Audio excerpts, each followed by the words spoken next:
ये तो भक्ति मैया को नारद जी कहते हैं कि यत फलम नास्ति तपसा न योगे न समाधिना तत्फलम लभते सम्यक कलौ केशव कीर्तना।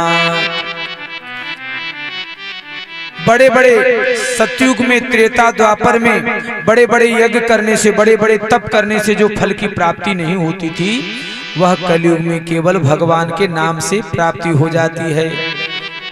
कलयुग सम नहीं आन युग जो नर कर विश्वास। कलयुग में भगवान की प्राप्ति सबसे सरल है और युगों में हजारों वर्ष तक तपस्या करना पड़ता था, लेकिन कलयुग में तो केवल भगवान के लिए तड़प हो जाए, भगवान की प्राप्ति की केवल तड़प जग जाए तो एक दिन में भी भगवान मिल सकते हैं।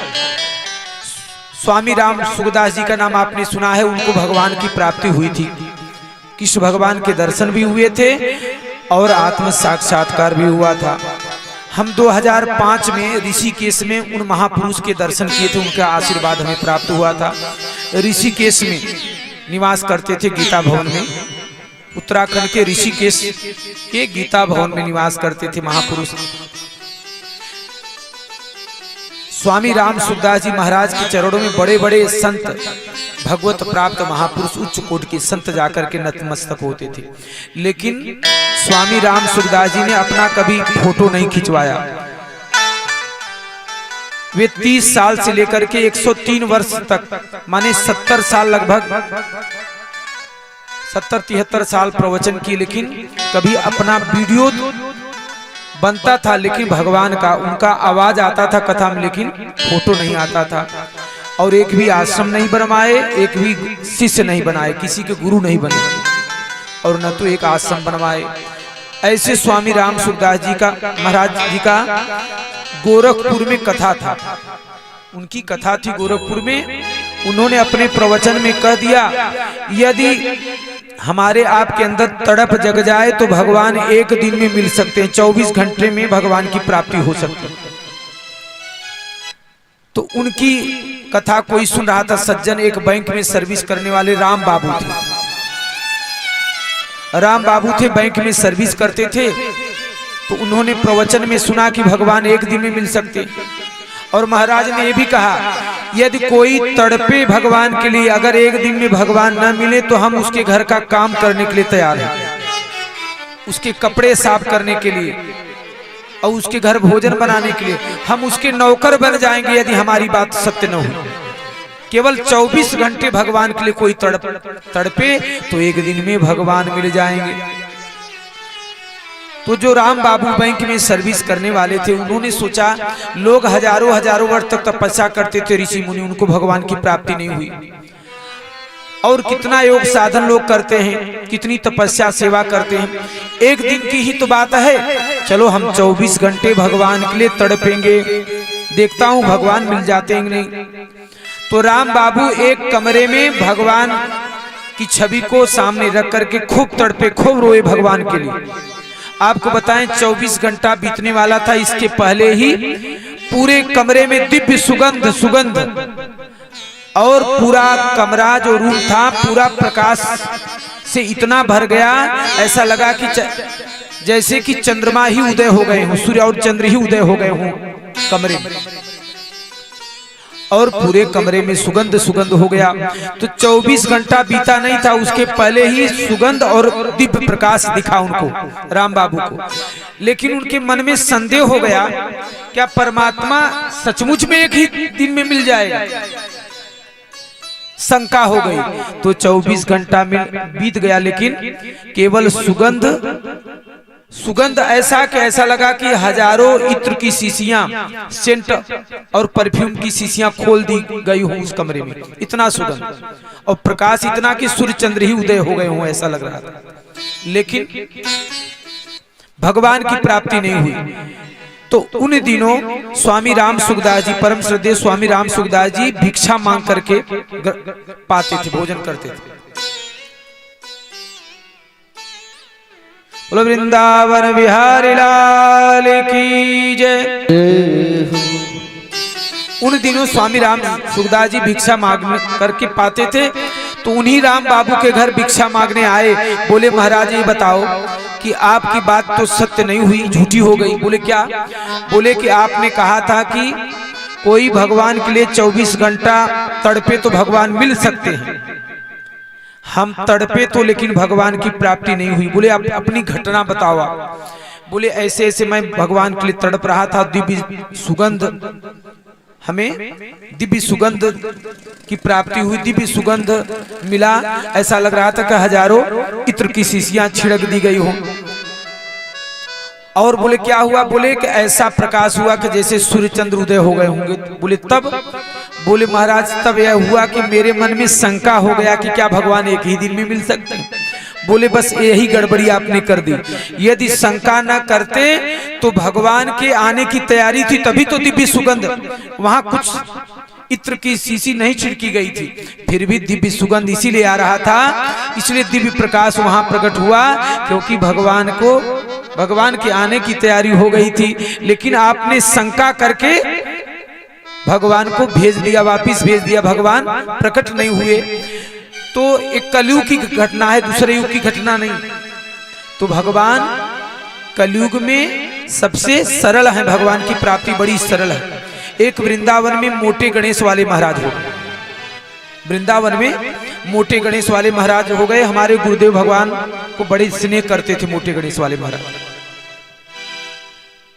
तो मोटे गणेश वाले महाराज, हम बांके बिहारी मंदिर के पास में ही कुछ दूरी पर है मोटे गणेश वाले महाराज जी का मंदिर। उनका नाम कुछ और था, लेकिन मोटे गणेश वाले मंदिर में रहते थे, इसलिए महाराज जी का भी नाम पड़ गया मोटे गणेश वाले महाराज। तो उनके जीवन की घटना है, वे महाराज पहले रेलवे में सर्विस करते थे। महाराज जी मोटे गणेश वाले महाराज, ध्यान से सुना कथा, क्योंकि भगवान की कथा से महत्वपूर्ण दुनिया में कुछ है ही नहीं। जिसको भगवान की कथा अच्छी लगने लग जाएगी ना, तो समझ लो कि इसी जन्म में बेड़ा पार हो जाएगा। बोलो भक्तवत्सल भगवान की जय हो। तो मोटे गणेश वाले महाराज राजस्थान के थे, रेलवे में सर्विस करते थे। कब सर्विस करते थे? ब्रिटिश शासन में, जब भारत आजाद नहीं हुआ था, 1947 के पहले। तो उस समय उनकी उम्र 22 साल की थी। मोटे गणेश वाले महाराज 22 साल के थे, उनका विवाह भी हो चुका था, उनकी पत्नी थी। एक दिन विचार कर रहे थे, ड्यूटी पर विचार कर रहे थे कि ये जीवन केवल इसी नौकरी के लिए मिला है, केवल पत्नी पुत्र परिवार के लिए मिला है, आखिर जीवन मिला किस लिए है? मनुष्य तन मन में सोच रहे थे। 1 घंटा तक विचार किए, उसके बाद निष्कर्ष आया उनके हृदय से कि ये जो मनुष्य तन मिला है केवल खाने कमाने के लिए, भोग भोगने के लिए नहीं, ये मनुष्य तन मिला है भगवत प्राप्ति करने के लिए। तुरंत रिजाइन का पत्र लिखे और जाकर के अपने साहब को दे दिया। और बड़े अधिकारी थे, रेलवे में ऊंचे पोस्ट पर थे मोटे गणेश वाले जी महाराज। रिजाइन जाकर के सौंपने लगे, तो जो हिंदू लोग थे वहां अधिकारी रेलवे में, वे बोले कि तुम मूर्ख हो क्या? जल्दी हिंदुओं को इतना बड़ा पोस्ट मिलता नहीं रेलवे में, और आप रिजाइन दे रहे हो, सोच समझ लो। बोले कि मैंने सोच समझ लिया है, ये रिजाइन पकड़ो और हम दोबारा आप कभी नहीं आएंगे। 22 साल की उम्र में रिजाइन दे देते हैं रेलवे की सर्विस के लिए, रिजाइन दे दिए। और अपने पत्नी से कहे कि प्रिय, अब हम घर द्वार छोड़ करके वृंदावन भजन करने के लिए जाएंगे, बताओ क्या करें? तुम अपने मायके रहोगे कि तुमको रहने के लिए हम व्यवस्था कर दें? बोले पतिदेव, केवल भोग भोगने के लिए हम लोगों का विवाह हुआ था। यदि आप का हमारे साथ में विवाह हुआ है तो केवल भोग भोगने के लिए नहीं, हम भी आपके साथ में वृंदावन में भजन करने के लिए चलेंगे। जितना कुछ था उनके पास सब गरीबों को बांट दिया। ये दूसरे युग की घटना नहीं है, कलयुग की घटना है। और हमारे गुरुदेव को बहुत प्यार करते थे मोटे गणेश वाले महाराज। घर द्वार छोड़ करके वृंदावन धाम आए, उनकी पत्नी से मोटे गणेश वाले महाराज जी अपनी पत्नी से कहे कि चल तो रहे हो लेकिन कभी गृहस्थी के चीज वस्तु के लिए जिद मत करना। बोले पतिदेव हम कभी भी आपसे कुछ भी मांग नहीं रखेंगे, जैसे रूखा सूखा आप खाओगे वही मैं भी खा करके रह जाऊंगा और हम दोनों भजन करेंगे। हम कभी आपसे आग्रह नहीं करेंगे आभूषण के लिए अथवा वस्त्र के लिए। दोनों पति पत्नी वृंदावन धाम में भजन करने के लिए आ गए। एक दिन उनकी पत्नी बगल में भजन कर रही थी और रामचरितमानस का पारायण कर रहे थे मोटे गणेश वाले महाराज जी। रामचरितमानस में जब ये चौपाई आया,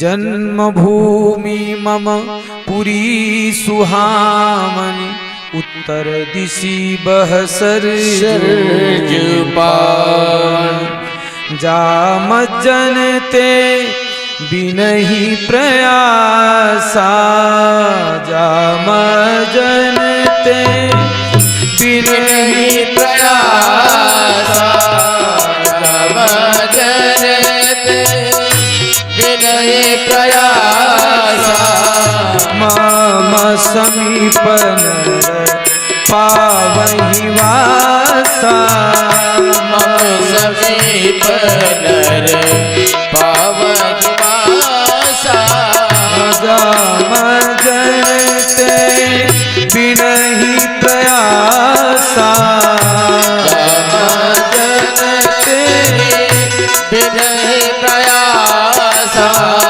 मम समीपन पावहि वासा मम समीपन पावहि वासा। इसका अर्थ तो आप समझ गए होंगे चौपाई का, हम बता देते हैं। चौपाई का अर्थ है ये भगवान के शब्द हैं, भगवान रामचंद्र जी के, कि जन्मभूमि मम पुरी सुहावन। भगवान रामचंद्र जी कहते हैं कि मेरा जो जन्म है, जहां जन्म हुआ माने श्रीधाम अयोध्या अवध धाम, जन्मभूमि मम पुरी सुहामनी। इस सुहावनी नगरी है अवध नगरी, श्री अवध। जन्मभूमि मम पुरी सुहावनी उत्तर दिशि बह सरजू पावनी। और जहां भगवान का जन्म हुआ उसके उत्तर दिशा में सरजू मैया बहती हैं। बोलो सरजू मैया की। सरजू मैया बहती हैं उत्तर दिशि बह सरजू पावन। और जा मज्जनते बिनहि प्रयासा, जा मज्जनते बिनहि प्रयासा, जिसके मज्जन करने से अथवा सरजू मैया में स्नान करने से, जो भक्त सरजू मैया में स्नान करता है वह मेरा समीपत्व, मेरे नजदीक आ जाता है, भक्त मेरे समीप वास करता है। भगवान राम कहते हैं जा मज्जनते बिनहि प्रयासा मम समीप नर पावई मासा। जो नर जो सज्जन सरजू मैया में स्नान करते हैं श्रद्धा भाव पूर्वक, वे मेरे समीप वास करते, मेरे समीप रहते हैं। कौन कह रहा है? भगवान राम। जब इस चौपाई को मोटे गणेश वाले महाराज जी ने पढ़ा, तुरंत कहे अपने पत्नी से, मेरे प्रभु मिलने के लिए मुझे बुला रहे हैं, अवध धाम में अयोध्या में मिलने के लिए बुला रहे हैं। आपको बताएं कि वृंदावन से अयोध्या जाना हो तो कम से कम 10 घंटे 12 घंटे तो लगेंगे ही कम से कम। फ्लाइट से भी कोई जाए तो भी कम से कम 2 घंटे 3 घंटे तो लगेगा ही। तुरंत वृंदावन धाम में पढ़ रहे हैं चौपाई, उस समय वो लंगोट पर थे मोटे गणेश वाले जी महाराज, तुरंत दूसरे क्षण अयोध्या पहुंच गए। भाव, इतनी भाव की प्रगाढ़ता हुई भगवान के प्रति। पढ़ने के तुरंत बाद वृंदावन से अयोध्या पहुंचने में उनको 1 मिनट भी नहीं लगा, एक क्षण में ही पहुंच गए। वहां पहुंच गए, तुरंत वहां सरजू जी में स्नान करने गए। अब स्नान करके निकल रहे हैं, सोच रहे हैं कि भगवान ने तो ये चौपाई तुलसीदास जी के माध्यम से लिखवा दिया है, लेकिन भगवान दिखे नहीं। ऐसा विचार कर ही रहे थे मोटे गणेश वाले महाराज। इतने में देख क्या रहे हैं, राम लक्ष्मण भरत शत्रुघ्न चारों भाई एक दूसरे के ऊपर पानी उलीच रहे, पानी डाल रहे। और जैसे ही मोटे गणेश वाले जी महाराज ने देखा भगवान को, भाव विह्वल होकर के जाकर के भगवान के गले लग गए। गले लगने के बाद तुरंत क्या देख रहे हैं, उनके शरीर से पानी टपक रहा है, जैसे कोई गंगा स्नान, यमुना स्नान या सरजू स्नान करके बाहर से निकले। उनका शरीर पानी से लथपथ है। दूसरे क्षण देख रहे हैं वो तो वृंदावन धाम में अपने कुटिया में, अपने कमरे में बैठ करके वो तो पाठ कर रहे हैं और उनके शरीर से पानी झर रहा है। तो उनकी पत्नी ने कहा कि महाराज, स्वामी बताइए पतिदेव कि आपके पास तो पंचपात्र का जल भी नहीं है, तो ये शरीर कैसे गीला होगा? आपके शरीर को देख करके तो ऐसा लग रहा है जैसे आप यमुना स्नान करके अथवा सरजू स्नान करके आ रहे हैं। बोले कि देवी, मैंने जब ये पढ़ा, जन्म भूमि मम पूरी सुहावनी, उत्तर दिशि वह सरजू पावनी, जा मज्जन ते बिनहि प्रयासा, मम समीप नर पावहि वासा। तुरंत उसी क्षण भगवान ने की कृपा से हम अयोध्या पहुंच गए।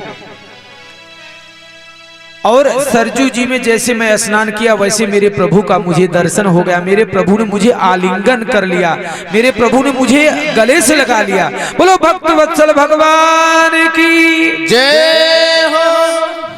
तो ऐसी बात नहीं कि कलयुग में भगवान बहुत सरल है, भगवान का मिलना बहुत सरल है।